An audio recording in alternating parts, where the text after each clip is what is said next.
everyone, and welcome back to Animation Pilgrimage, where Sean and I take a look at every single theatrically released animated film in chronological order. I'm Tennille. And I'm Sean. Today we took a look at Marco Polo Jr. versus the Red Dragon. Yes, that second part is sometimes in the title. Speaking of other titles this film has gone by, Oh boy.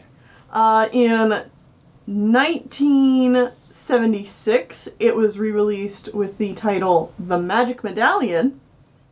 And then in 2002, Okay. it was re-released again as Marco Polo Return to Xanadu. And that version of the film was heavily edited and had other sequences added to it to make it slightly different. Huh. Yeah. So are we going to have to watch that when we get to 2002? I don't know. It might have just been re-released on home video, I think. Okay, then probably not. Yeah. Because if that was a theatrical release, then yeah, we'll probably watch that. Mm-hmm. I think the original title of this film, though, is Marco Polo Jr. The Versus the Red Dragon was actually added on when this came onto TV in America, because at around the same time, an Australian-US partnership was making a short just called Marco Polo, talking about Marco Polo's life. So they wanted to differentiate it more. Yeah, so it wouldn't get confused with Marco Polo Jr.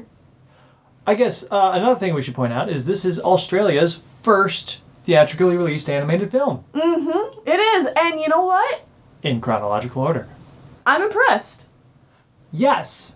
I like, this was decent. It's not great, but like, there's an idea here. They stick to it. It's well paced. There's still a little bit of racism, but like it's mostly minor. It's real disappointing that's in there, because that's what really makes me not recommend this one for people to watch. Mm-hmm. Like, other than that, the movie is good. Mm-hmm.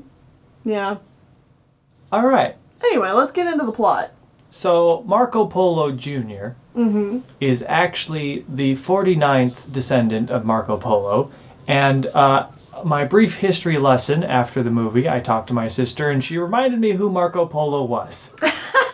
Marco Polo was that guy that went to China and was like the first European white guy to actively go and interact with Chinese people. Mm-hmm. So that's why people like Marco Polo, because he actually introduced people to Chinese culture, yada yada yada yada yada. Yeah, he essentially went to China to be like a goodwill ambassador, I guess. Okay. Yeah. Yeah.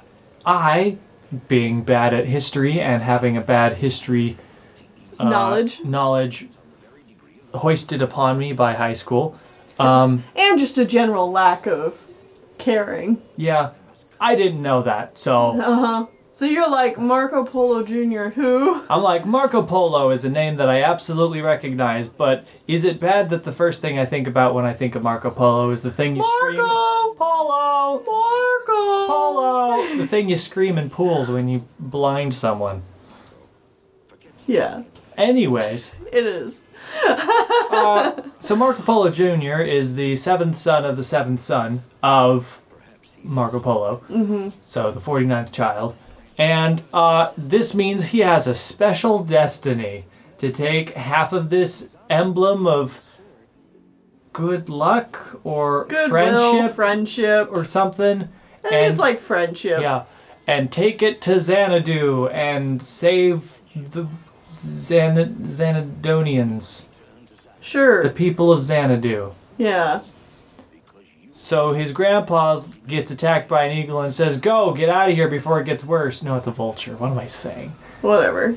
Go, get out of here. He gets attacked by a giant bird of prey. A vulture's not a bird of prey, though. No, he doesn't attack living things. It's a scavenger. That's why I'm like, a bird of scavenging. Learn all the sick details about history and animals. This is going to be a good review, guys. Yep. So he goes out on a tiny boat, very similar to Animal Treasure Island. Uh-huh. And then, once you know it, he gets shipwrecked by a storm. Gets caught up with pirates. This is probably the only time the movie really takes a detour. Yeah, like a detour for no good reason. Yeah, and then he just gets picked up by a bunch of drunk pirates who do drunk piratey things. For like 5 minutes. And then they remember he's there, and then they chase him off the ship because they want his gold piece of medallion, because he doesn't ever put it inside his shirt.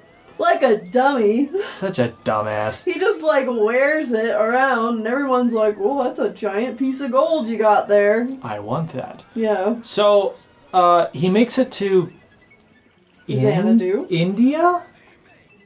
Dude, don't ask me. I honestly don't know where this is supposed to be. It definitely seems like India. Okay. But like... I'm getting culture cues from all over the place. Yeah, like all over, like, the Middle East. Asia. Like, the bottom part of Asia. Uh-huh. It's like, parts of this feel like it's India, parts of this feel like it's China. I don't know. Parts of it just feel like straight Middle East. And, like, Xanadu is not a real place? Question mark? Question mark? I don't know. Correct me if I'm wrong. I could just be bad at... like geography right now, but I feel like Xanadu is a made-up location. I feel like anytime I've ever heard somebody say Xanadu, it's always referred to as like some mystical made-up place. Yeah, it's like the Garden of Eden or something else that doesn't actually exist, that people try to find or something. Right. Anyways, yet again, correct us if we're wrong. Again, there. correct me if I'm wrong. I would love to know Yeah. if this is a real place. Either way, he's going to Xanadu, so he goes to India. He makes it to land. And in this town, he finds a guru that is really good at hypnosis and also literal magic, it seems like. Yeah. Yeah. This guy is fun. They then continue The on. animation on him in particular is quite nice. Oh, yeah. Like, The the animation animation all over the place is pretty good. Uh-huh. It has times where it's like, oh, well, this is obviously like a shot they needed to do because like somebody needed to get it done. But then there's other times where it's like, ooh, that had a lot of nice little personality to it. Yeah. And then sometimes they reuse animation. You're like, all right, well, you know. So this whole time they've been running into the Red Dragon's henchmen, and the Red Dragon and his two direct henchmen are all super pale-faced, really stereotyped. We saw them and we were caricatures. just like, oh no. Like, they're bad Asian caricatures. Yeah. But then the two henchmen are the only ones that do heavily racist stuff, because they're just like screaming nonsensical Gibberish. quote-unquote Chinese gibberish. Yeah. And it's like, when they're not doing that, they're fine. Mm-hmm. But they do it a lot. Yeah. It's like, it's yet again, it's like not the worst thing I've ever seen. Otherwise, like, this would be a lot more intolerable. Mm-hmm. But like, it is just enough where I'm like, yeah, now I can't really recommend this film to anyone. Which is too bad, because it's a nice, decent film for this time period. Mm-hmm. It's like, honestly, there's it's one of the better films we've seen. This, like, the last this 3 stretch years. Of movies. Yeah. Yeah.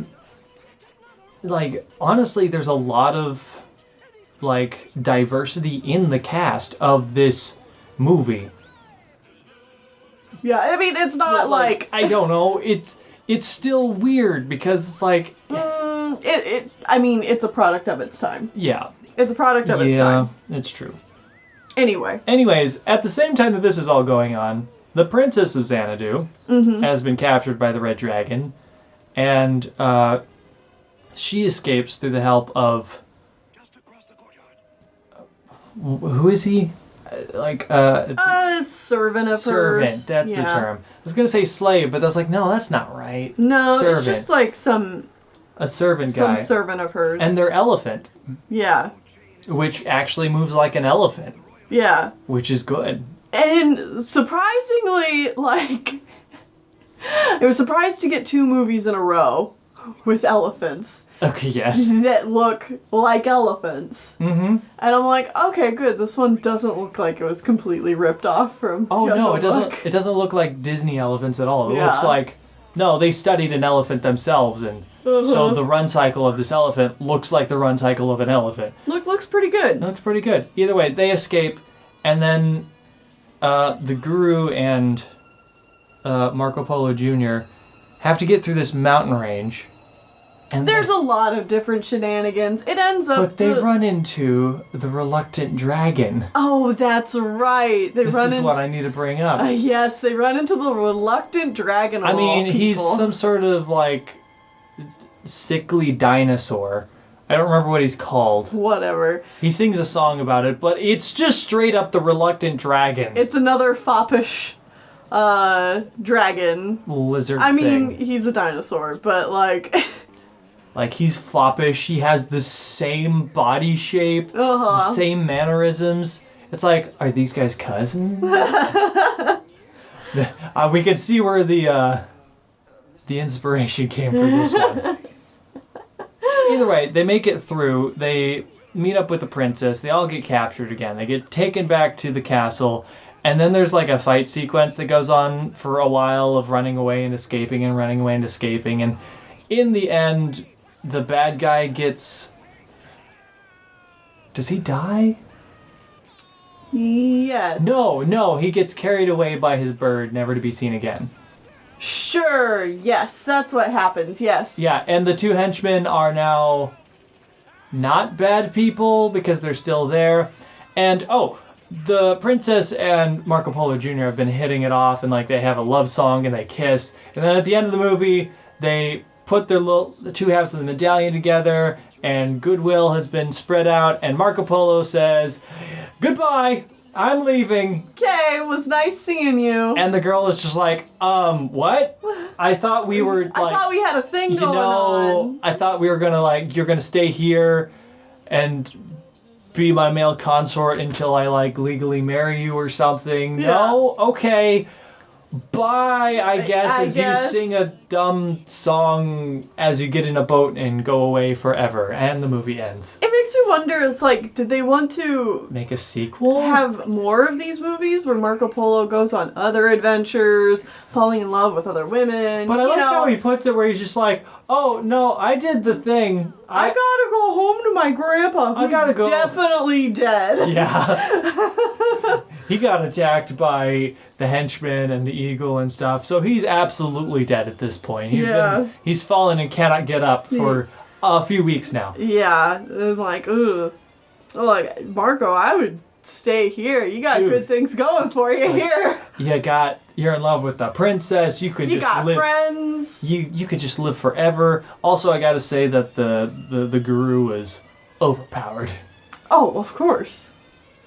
But yeah, like the animation in this movie it's fun. Really good. Yeah. Quite enjoyable. I will say there's not very consistent art direction. No. This is definitely feels like the Snow White and the Seven Dwarves. Yeah, where the main character looks rotoscoped the whole time. Because they are. Because they absolutely are. But then most other characters feel like cartoon characters interacting with them. But they feel good. Yeah, like it still feels fairly natural. Mm-hmm. So yeah, the art direction's a little weird.